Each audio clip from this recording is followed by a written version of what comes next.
I yelled, standing up. You are only still alive because I made a promise. If I didn't, you would be dead where you stand. I yelled, dropping him to the ground as he coughed. Did you really have to make an Undertale reference? He asked. You played Undertale? For reals? That made Izuku stop for a bit, then continued. You are a good animal, but if you mess with my family that has nothing to do with my problems, I will tear through any wall you put up. I said, staring at him as he stared back. I made a deal as well, so I am going to hold up my end. Just hold on to your side and nothing happens to them. Though if something were to happen to you now, that is fair game. Nezu said, walking away as something was thrown inside. Ha ha ha ha, you're really funny, Nezu.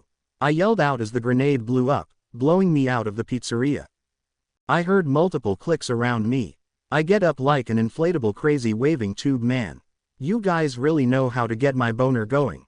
I yelled out with my body healing the shrapnel wounds. Oh, would you look at the top heroes of Japan who are here to take down the immortal Deadpool. Deadpool yelled out. I am back, bitches, even more insane. I am currently running on insanely bad depression, suicidal thoughts and 3 days of no sleep. I am ready to kill God or become him. I yelled out with bullets turning me to Swiss cheese. I ran up to one with a riot shield. I yanked it out from his arms, smashing my head into his helmet, breaking it. You guys should invest more in better armor. I shouted, grabbing the barrel of the gun. Ah, no bullets. That is okay, daddy here will use you better than the other guy. I yelled, using the gun as a bat to hit the others in riot armor. They retreat as I backflip over a torrent of fire. Oh, Mr. Fire Hazard is here. Are you finally going to show me how you thought you were going to be number one? I smiled crazily, saying that unnerving endeavor. I rushed forward towards him with my knife that I got from my waistband. Stand down, you damn villain. Endeavor yelled, sending a torrent of fire at me. I ran through it as it burned my clothes off. Hey, have you ever heard about the 1000-degree knife challenge that was 200 years ago? I yelled with my charred body jumping out from the flames with a knife that was red hot, melting the flesh of my hand like butter. I wonder how you look, bloody. I yelled about driving the knife into his chest until multiple feathers should impaled me. Way to ruin the homage to my good friend who used to be like that. I yelled about getting kicked in the face by a rabbit's foot. Looks like the lucky rabbit's foot I ordered is here. Damn, I wanted a good fight, but this one seems a bit loony, I think. Burnin'. The newest up-and-coming hero, Maruko, asked her teammate. This guy is on the top wanted list for a reason, but over time he had more self-control. It looks like he has gone back to his old self. Burnin' yelled. Now that is an interesting comment. Blame Nezu for this little girl. I yelled next to them. Before they reacted, I kicked the bunny rabbit in the gut, sending her back. That gave the one with fire hair the chance to set my head on fire. That was pretty hot. I guess I look like Ghost Rider now. I yelled, headbutting her nose and side-kicking her into the incoming rabbit. Hey, come down here so I can have some wings. I am hungry, little birdie. I yelled at Hawks, who was flying high. My body lit on fire once again. Hey, you think you can turn up the I am a bit cold right now. I shouted, getting a punch in the face from the flaming trash bag. I stabbed his arm with my 1000-degree knife, that cut like butter.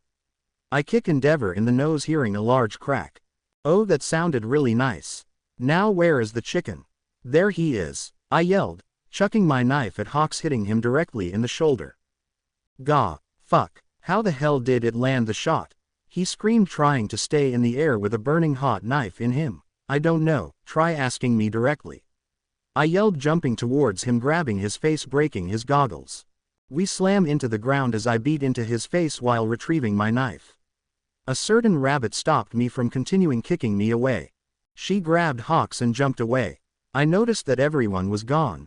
Everyone get out of here, I am going to roast him to death. Nezu says plan B, he is too unstable to capture. Endeavor yelled, bear hugging me from the back. If you wanted a hug you should have asked Endeavor. Ha ha ha. I laughed as he turned himself into a blast furnace with me being the main thing burning. Ha ha ha ha ha ha ha ha. I laughed as my skin melted because the physical pain really did dull out the emotional one. You really are a monster. Endeavor shouted as the flames engulfed us more. Wanna know my real name? I yelled with the flames starting to char me. Shut up. Endeavor yelled. My name. I started to shout with the fire turning blue, burning me greatly. Just shut your mouth and die silently while you still have some of your sanity. Endeavor yelled. Like your wife? I asked, twisting my head backwards to face him as I burned. I have gone to the psyche ward before because my former partner wanted me to get some treatment. Didn't work, but worth a shot, right? I met one person there with pure white hair and some really smooth skin for her age, still very beautiful. She was the only one there who didn't belong. Took a while for her to talk, but eventually she vented to me her problems and I am doing what is right for her, so go check up on her. She might not be the same person, I said with my lower body fully turned to ash. There goes my dick, gonna miss you buddy. Just die already, Endeavor yelled because he reached his overheat limit long before the blue flames. Alright, just because you asked nicely. I shall grant your wish. Should have asked to be number 1, but you already wished, so no take backs genie code. I shouted, stabbing my still beating heart, ripping it out. The flames reached inside my body, burning me inside out, setting my heart ablaze as I felt the sweet release of all my pain going away instantly. I should have died a lot sooner. Yes, you should have now come join me, Izuku. I smiled hearing that voice to Endeavor. He saw me smiling as my charred body began to crumble. The rest of my body burned to ash. We won, Endeavor said, collapsing to the ground. The city around him melted from the heat he produced. Looks like Midoriya chose to kill himself rather than let us take him in, Nezu said, sipping his tea as the entire fight was live streamed because of the new chopper. Though many thought that killing as a hero was bad, everyone knew who Deadpool was. The infamous mercenary that killed who wanted when he wanted. They all came together to agree that Deadpool was necessary to kill on the spot, and the media totally agreed. Izuku Midoriya Bakugo was then officially removed from the missing persons list. Katsuki blew up his entire wall as he heard his mother's cries from downstairs. He cried silently as he held an old photo of them on his 16th birthday. Mei and Toga fell apart as well as they saw the man they loved reduced to ash by the number 2 hero. They both held on to the belief that Izuku always said that he was immortal. Chuya saw and set him ablaze, telling himself constantly that isn't true until his girlfriend told him to stop holding him as he cried as well. Yagi, Night Eye and Mirio sat in silence as the news played. Yagi took a deep breath from his new lungs that were donated to him by a hero in his opinion. He wiped a stray tear away as a green-haired kid that he knew well became one of his memories, like his master. A certain purple head saw the news as she finished her new patch that had a Deadpool symbol on it. She didn't believe that the idiot who saved her was dead for a second. Anyone who saw the news cheered or wept from it. A white-haired woman cried silently while a certain blind woman held her. Weasel looked at the news and video with the entire bar as they saw Izuku's final act. They were silent as one their own was murdered by a hero as everyone else cheered. Weasel walked up to the Deadpool, changing the old record holder name to a new one. Then crossed out Izuku Midoriya Bakugo. I fell down, crashing into the ground with my legs sticking out. Wow, no pain, I said, digging my way out. I pat down my body that was previously burned to ash. Yay, my dick is back. Hold up, I don't keep my clothes when I die. Fucking DBZ characters always getting the good shit when they die. Suddenly 2 bright lights appeared in front of me, one was bright red and the other was bright white. Izuku Midoriya, the white light said, you forgot the Bakugo part. I responded as I heard a sigh. Shut it, kid, we are just trying to do our jobs. The red light yelled at me as I looked down to see a vast emptiness-filled darkness swirling in many directions. So is this the part where you tell me if I go to heaven or hell? I asked, only to realize that they were having their own conversation. Look, I am just going to take the soul so I can impress her. The white light said as a hand reached out to grab me. Who said you get the soul? I want to impress her. The red light yelled, pushing the white light's arm away. Hey, he belongs in hell. He belongs in heaven, they yelled, turning into humanoid forms fighting. To say the least, they needed to hit the gym. Hey, this is my only shot for her to even talk to me. A fat white balding with a patchy beard yelled to the similar-looking fellow who looked the same, but red. Shut up, I've known her the longest. She is always into the bad boys, she always leaves the nice guys at last. The red one yelled, who I believe is the devil, at the other one I think is God. Hey fatso, Are you talking about the Mistress Death because I promised to meet with her if I died? I yelled, walking over to them. You don't get to meet her. You don't deserve her at all. I have been friend with her for the longest. She at least owes me something. God yelled at me as I flipped him off. You don't deserve her. We do. You know how much we have given her. She at least owes us something. The devil yelled, gasping for air. You gave her gifts and now you expect a sexual return for those gifts. Sorry my man, that is not how relationships work, so excuse me, I have a lovely lady I have left waiting for a while now. I said, turning around and walking away. You know who you are talking to. God yelled at me, I know who and I do not care. I do what I want when I want because I can. If you can't understand that, go fuck yourself with a toaster strudel. I say, walking away as my entire lower half gets obliterated. You can't talk to me like that, boy. The devil said, grabbing what was left of my body. Now you have to apologue. He didn't get finished because I punched him in the nose. God tries to intervene, so I use my hands to walk. I throw myself at him, smashing my head into his. Now if anyone asks me why I am in hell, I can say I punched the devil and God. I said, this is why I like you so, Izuku. I turned to see a woman that was on the top of my list. Hello there. Did I keep you waiting long? I asked, receiving a nod. Yes, you did keep me waiting, but I can wait another millennia just for your soul. I brought him here for you, oh great Mistress Death. God yelled, bowing with the devil doing the same. Simp, I thought. I can agree with you on that, Death said into mine as I nodded. That is great and all, so here are my gloves. Death said, tossing gloves to them. They instantly fought over it as she teleported me and her away from them. Hey mistress, did you miss me? I asked as she pulled me into a hug. The answer is yes. To you, to others who ask, it is no. She responded by kissing my forehead. Do you have to do that voice when we are talking? Because I want a normal conversation with you. I said as she smiled. Yes, we can. Besides, I only use that to them because they get so turned on from it that they do what I want. She said as the layout changed into a home. This place it's your mother's old home. I wanted you to see because you only saw it from photos. Death said as I lifted her, spinning her. Baby, I love you so much. I am going to taking on a date. I yelled as she smiled. By the way, what about the other religious stuff people believe in? I asked as she sighed. As long you believe in something as if it was real, it becomes real. That includes religion. She said, wrapping her arms around me. I gotta say they have gotten bigger since the last time I have seen you. I said, shoving my head into her chest. So have you. She responded, please don't squeeze the family jewels. Baby, let's go out and have some fun while I am dead with you. I said, leading her out. Sorry, but we don't have that much time, my love. She said, showing me an hourglass. You don't have that much time here with me. Why? I died. Back on Earth I am a literal pile of ash. I yelled out, but you left a lot of your blood in that wonderful home of yours, so you are growing back as we speak. Well, how time do we have? I asked with a smile. Well, technically we have 2 hours, but if you want me to, I can extend it by an extra 4. She said, caressing my chest. How? By forcibly keeping you here with me. Death said to me. Well, how time would that be in Earth days? Month and a half at least.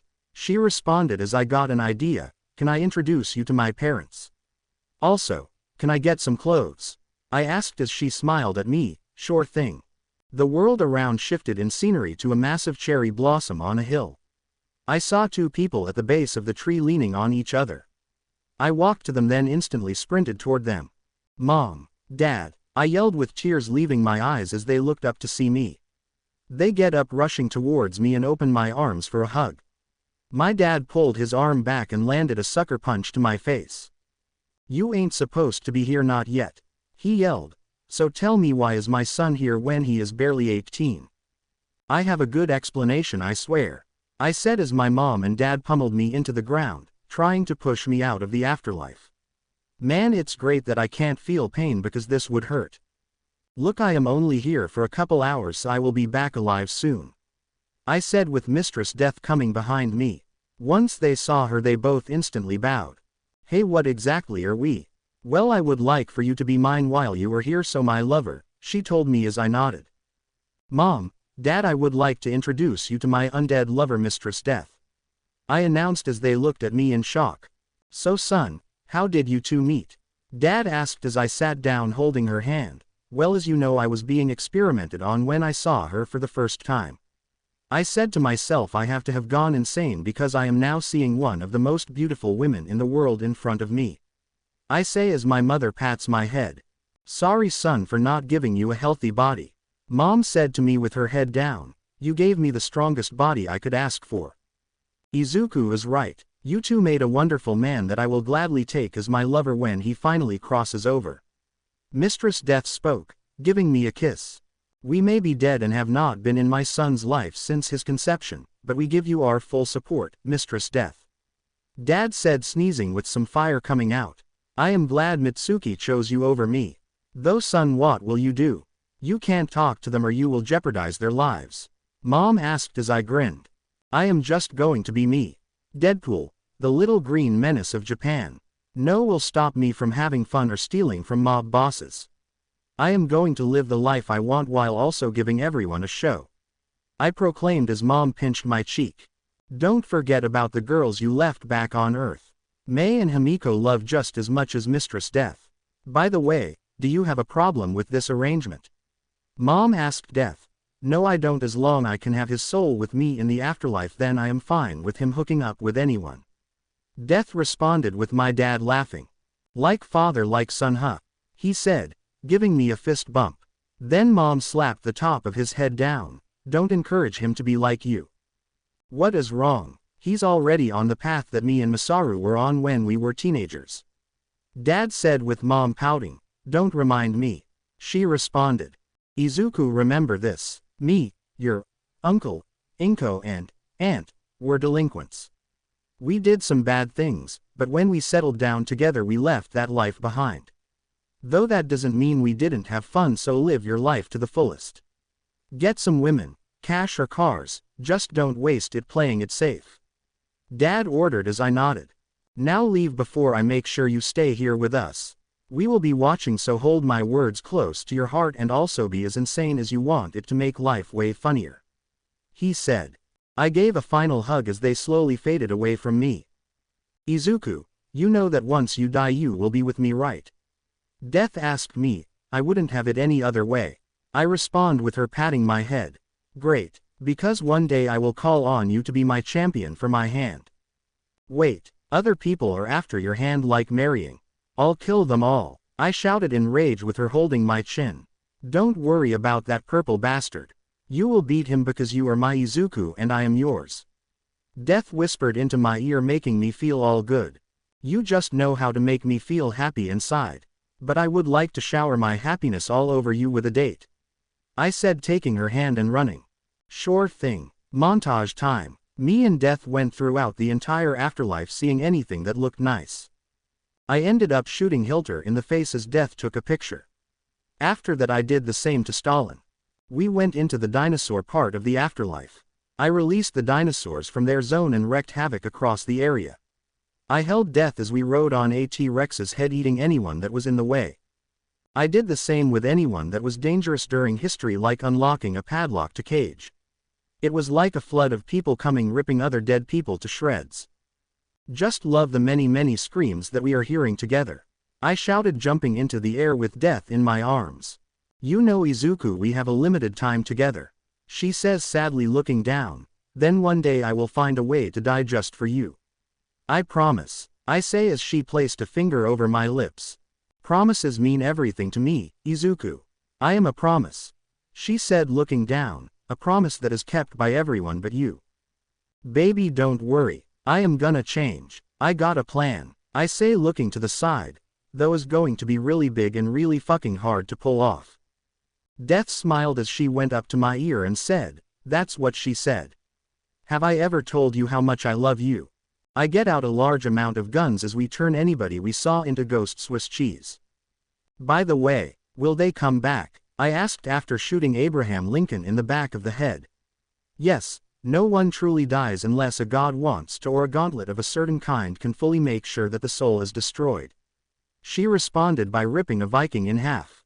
Suddenly I see an arcade and smile. Hey baby. Want to put some balls in holes? I asked as her cheeks went a light shade of red. I thought you would never ask. Couple minutes of later, I chuck another ball into the ski ball into the 1 million hole.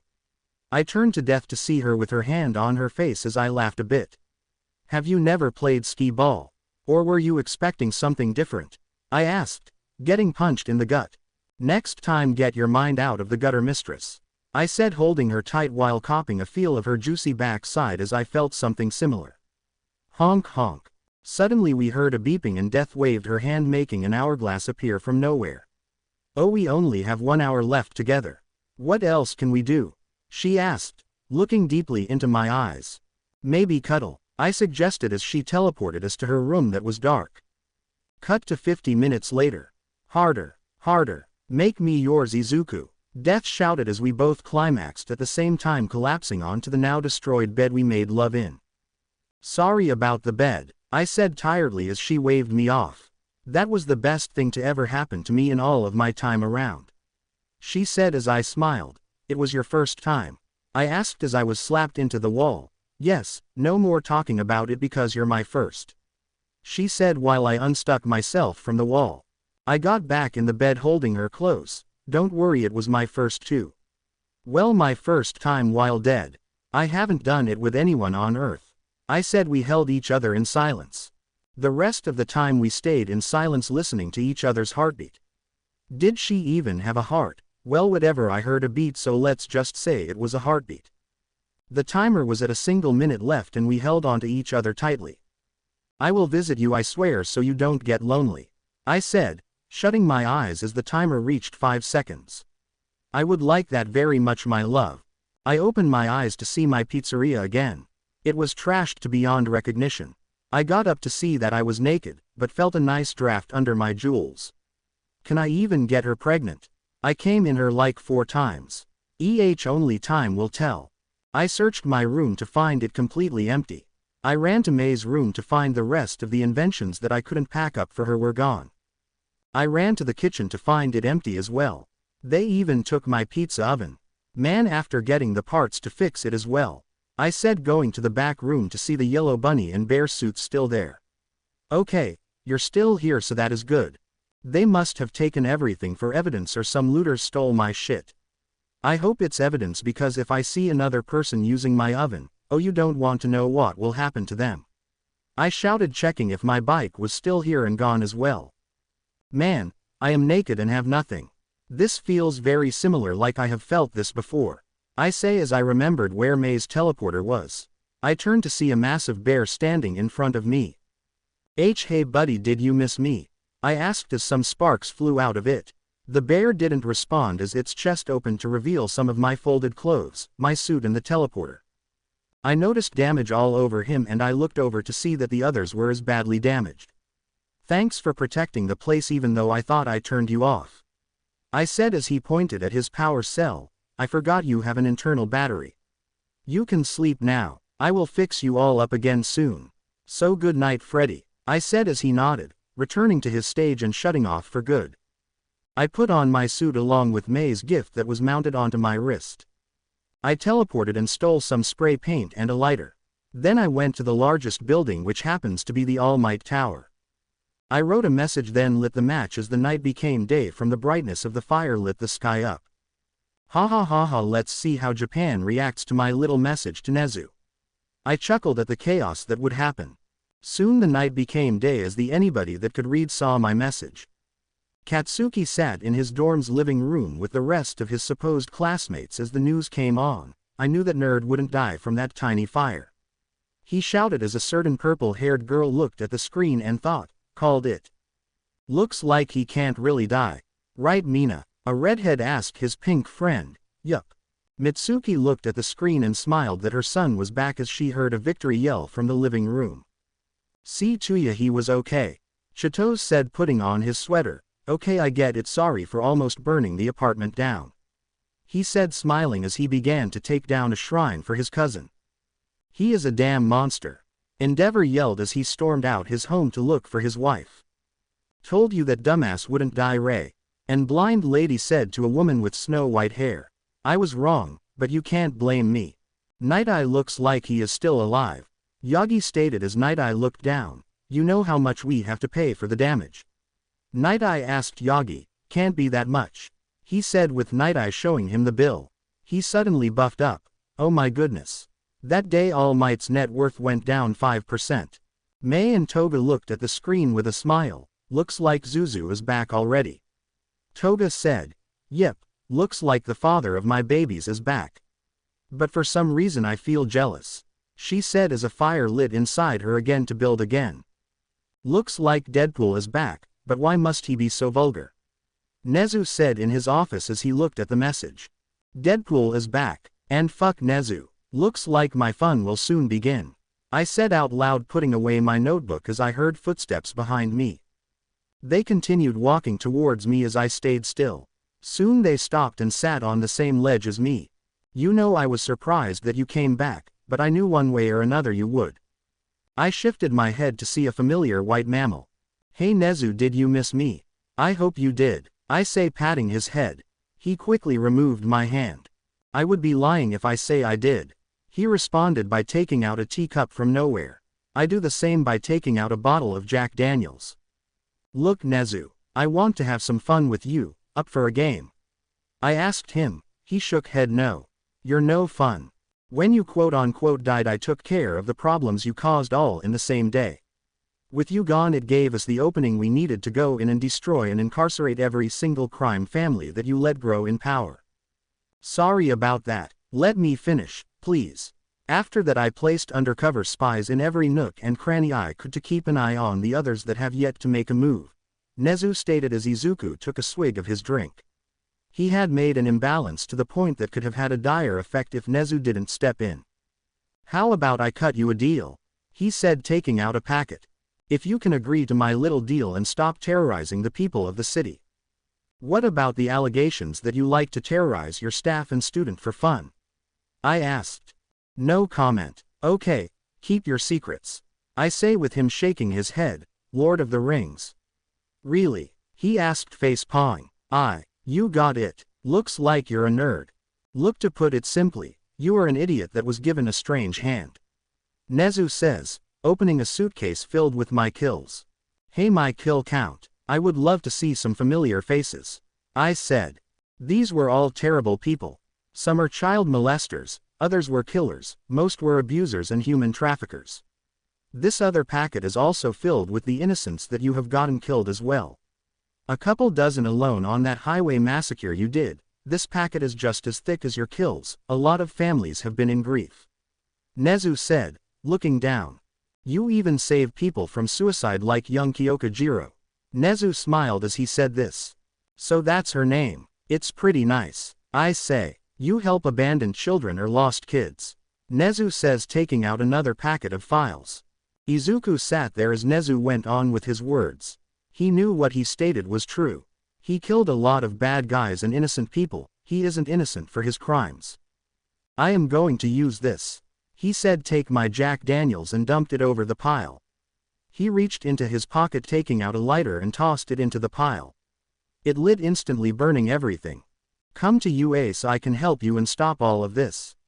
No more need for killing, no need to cause no more harm.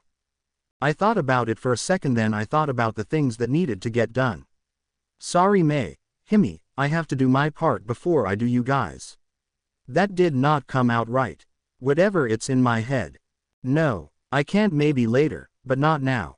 I fulfilled my promise to support their dreams. Now I have to finish my mission, so I can't have school distract me now. I am going to get the ones you missed so I can take the offer. I said as Nezu nodded. Just don't overdo it, please. I don't want to kill you again, I can only do that so many times. He asked while walking away from me. He almost leapt at the offer from Nezu. Fine, I will try, I said, wiping away a stray tear. No more distractions, so watch out Doc, because I am looking for a checkup, but first let's fix my turf. Cut to 2 days later. At least I can tell Nezu I certainly tried. I say as I walk out of the burning, exploding building with a charred and ripped up suit. That I fixed up with some duct tape. I look down to my hand, dragging the last surviving member of the group I just killed. I pick him by his hair to my eye level. Now you are going to tell me where the face fucker of a boss is. And if you don't, your head will be part of my decorations for my home. Maybe it would fit as a lamp. I asked myself as he struggled to talk. He owns more locations like this. He shouted, taking a note filled with locations. I let him go to run, then I shot him in the head. Looks like I got more work. I wonder if Blind Al will mind the blood. Wait, she is blind, why even am I asking? Oh yeah, Ray, she will definitely mind, but that is a problem for future Izuku. I shouted while making my way to my roommate's home. Hey Al, I am back. I shouted, kicking the door open as she shot the door, barely missing me. Shit. You scared me, she said, walking away. Not like it could kill me anyways, but it would hurt. I say as I felt a frying pan to the back of my head. Al, are you okay? Did someone break in? Ray asked. No, this dumbass decided to be loud at night, so it is on him. Al said with Ray patching my head up. Fine, that is on me. Hey Ray, how are you holding up? I asked as she smiled. Fine, just want to see my kids soon.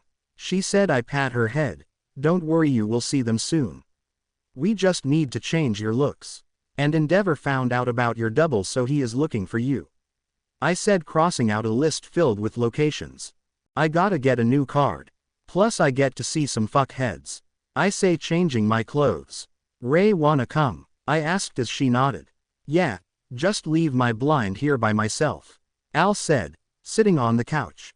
Just use the TV I bought you. I say, you bought me a TV that is 3D. I am blind, dumbass, she said sleepily. Yeah, not my best moment, but it was on sale, so I know you stole it, so at least tell the truth. You're right, but it's still a TV. Okay, bye, I yelled, rushing out with Ray. So where are we going? She stuttered out. A place to have fun and for me to get a job. We went through multiple alleys that were like mazes, so no outsiders could enter unless they knew the way. I only found it because I was chasing a guy. I opened the door to see the bar being normal. Hey Weasel, I yelled out as they aimed their guns at me. Holy shit, a zombie, Weasel yelled. Don't worry Izuku, I will put you out of my misery. He yelled, rushing at me. Self-defense, I shouted, punching his nuts, and he went down. Okay, guys, don't shoot, it's him. He groaned, holding his family jewels on the ground. I guess you can't die like you said, Weasel said shakily, getting up. Well, we never tested it, so I guess I can't blame you. I sat at the bar as he slid me a drink. I need a new card. My stuff was taken, I said as he slid me one. Had this one on deck, plus you dying made me sort of rich because remember I bet it on you. He responded, where's May? It's complicated. She is at UA with Himi. Thanks Weasel for reminding me. I yell out, but first let's take care of the guy trying to run my shit. I say as they look down. It's great that you came back, Izuku, Weasel said, sliding me a paper. That damn loser is taxing us, and if we don't pay he comes to kill. Weasel says as I sighed. They are dangerous. But I am an unstable psychopath that will kill over a Klondike bar. I said, chugging my drink. Just like that we went into full party mode with alcohol being drunk and chairs being thrown. Ray and I stayed back as some guys hit on her, only to hear a click that made them back off. Suddenly the door swung open to reveal a short person with a red hat and golden horns. He had an angry look with black hair. His shirt was black with some cargo shorts on. He walked up to the bar and struggled to get on the high stools. Once he got up there, he looked to Weasel. I want to hire someone to kill, he said angrily. Everybody turned their heads to me. What? You are the best with kids, this is your problem. Take him to one of the back rooms to talk about the job, Weasel said, giving the kid a juice box that he usually gave to May. I shut the door as he took a seat across from Ray. I sat next to her as he sat quietly. Okay, first thing, what is your name? I asked. Kota Izumi.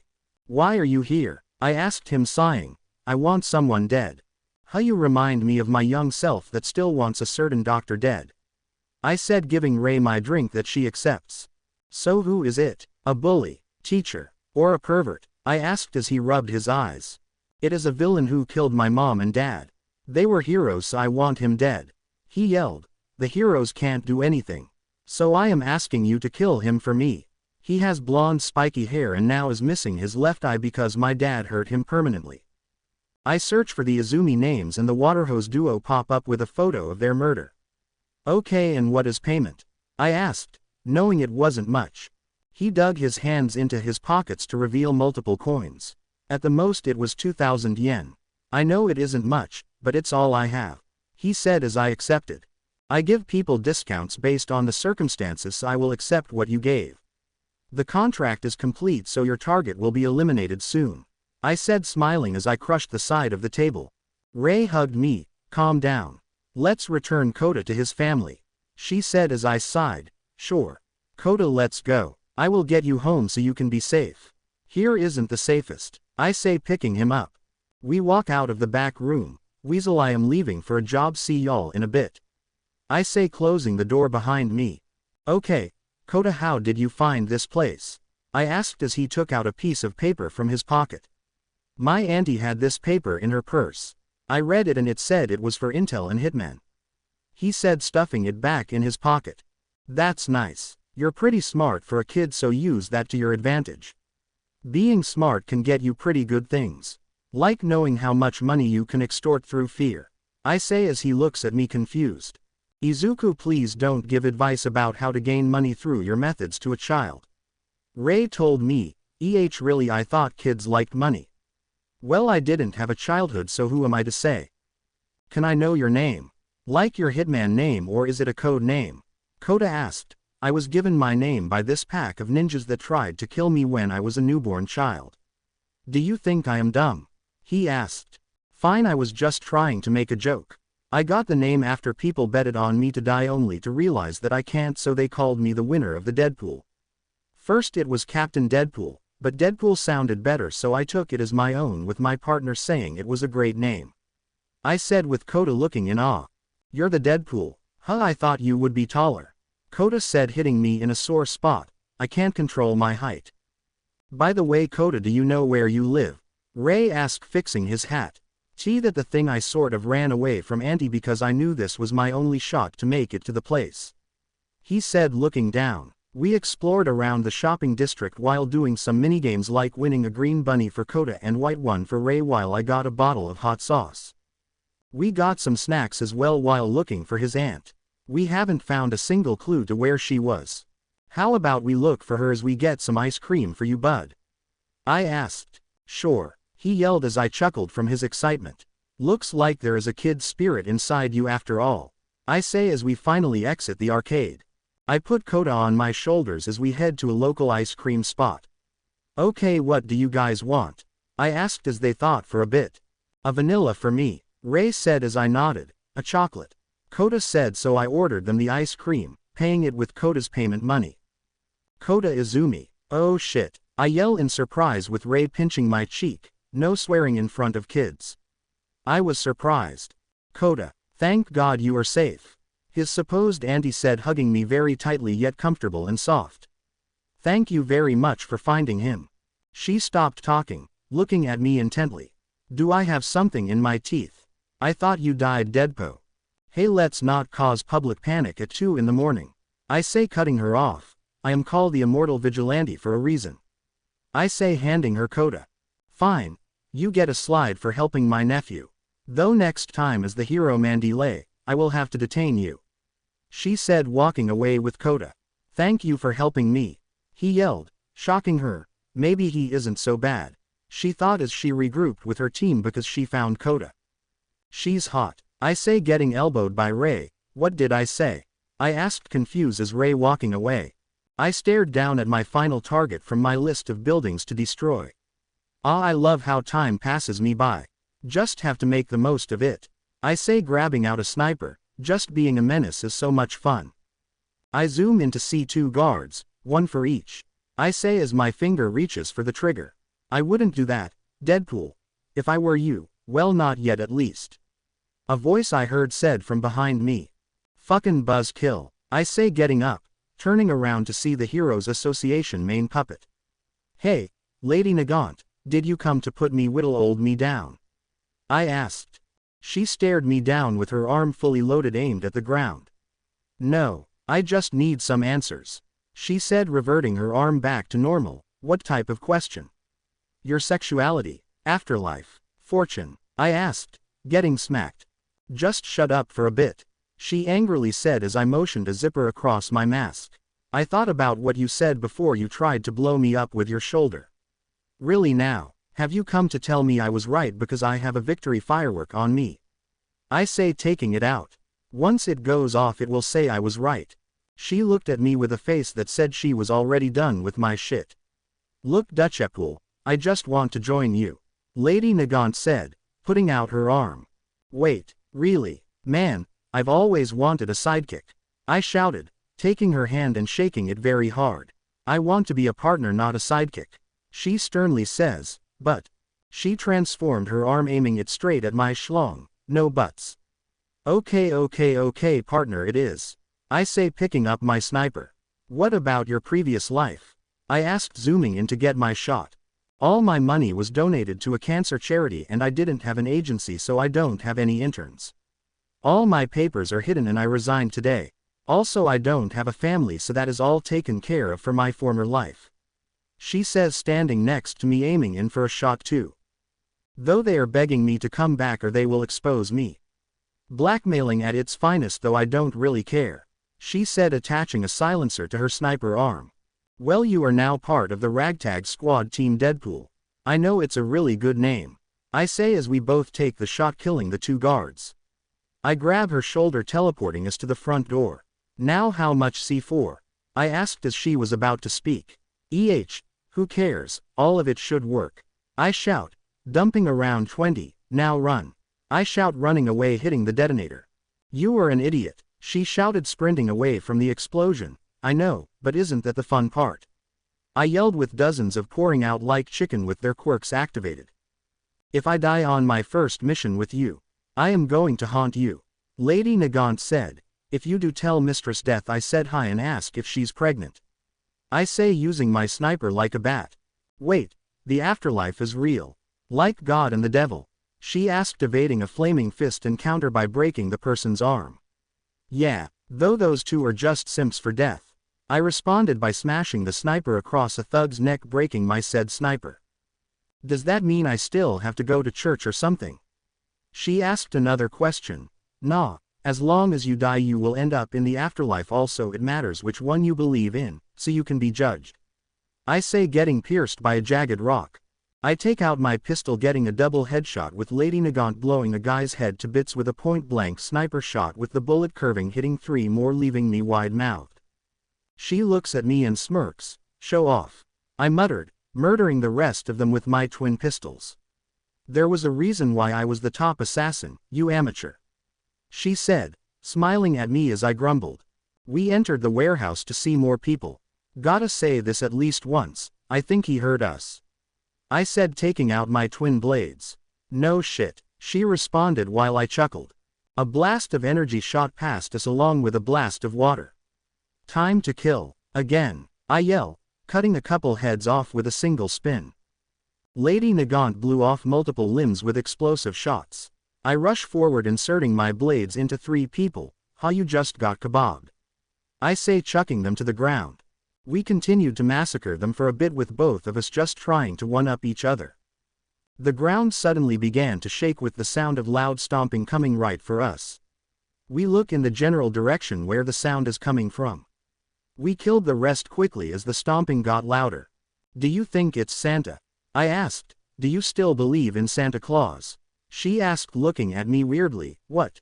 You don't? He's real, you know. Maybe he is, but he has never given me a present, she said coldly. Well, he always got me presents even after I became a killer. I also might have shot his sleigh, so I might get coal this Christmas, I say, thinking about fun memories. Well then, if he is real, I am going to shoot him for not getting me anything, she says as the stomping stopped to show a massive 12-foot buff monster. It looked human, but it looked like it wasn't all there. I didn't know Santa worked out, I say, confused with Lady Nagant looking at me. You still believe that thing is Santa? I can be hopeful because I want to say sorry. It charged, smacking me into the wall. Captain Steroids hits harder, I say as multiple bullets pierce the massive dude. This guy is definitively on trigger. She yelled, ducking down, avoiding getting grabbed. Pretty lady. He yelled in a deep voice.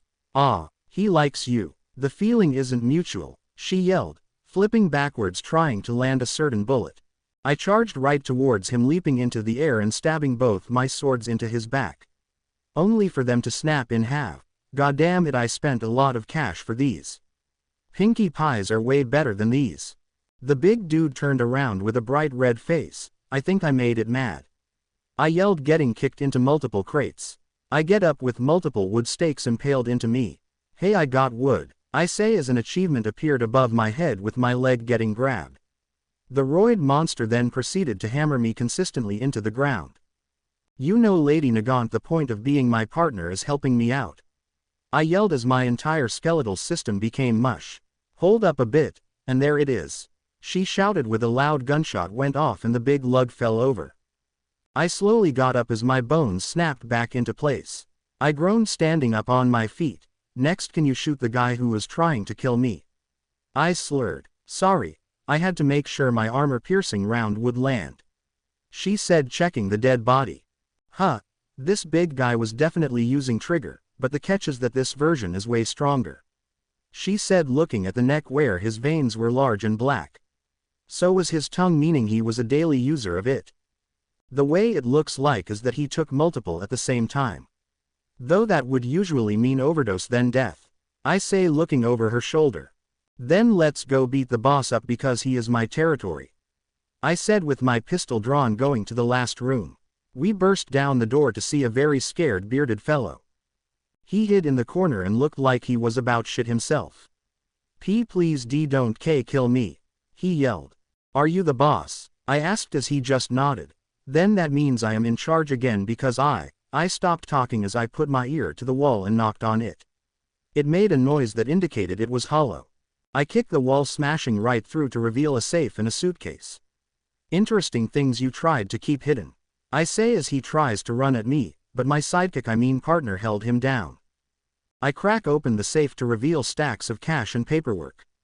I take it out and place it into a pile. Hey buddy, what happens when you take what's mine? I asked. I tear down whatever you're doing and burned it to ashes. I say, lighting a match that I got from nowhere. I tossed it onto the pile, setting it on fire. He went into a rage trying to save the cash. I knocked him out. Well, we can leave now, I say as she nods. I grab the suitcase and open it to reveal a single vial. Now this is a waste of a whole suitcase, I said, grabbing the vial. It had a label that said perfect. Looks like the rumor of the perfected trigger was true. Cool, I say, lifting into the air to smash it onto the ground. This version, from what I heard, does far more than upgrade your quirk. It was a steroid for the entire body. The strain would kill the user with a heart attack, though I much rather not find someone who could withstand it. Till Lady Nagant stopped me. The hell are you doing? She yelled. Getting rid of a very dangerous item. I shouted back. Why, you literally have guns on you always. She yelled. Look, this gets into the wrong hands and you can say goodbye to this world. I know this little motherfucker can power up the one guy the first I'm hunting. I shout at her. Then keep on you, it could prove useful. She countered. Fine, let's just calm down and chill, I say, sliding the vial into my pocket. Wanna grab a drink? I asked as she nods. First let's wash off all of the blood, she said as I looked down to see my entire suit was fully red and I was leaking blood. That sounds like a great idea. To be continued. I hope you guys enjoyed this video. Please make sure to like and subscribe to the channel, and now we will see you in the next video.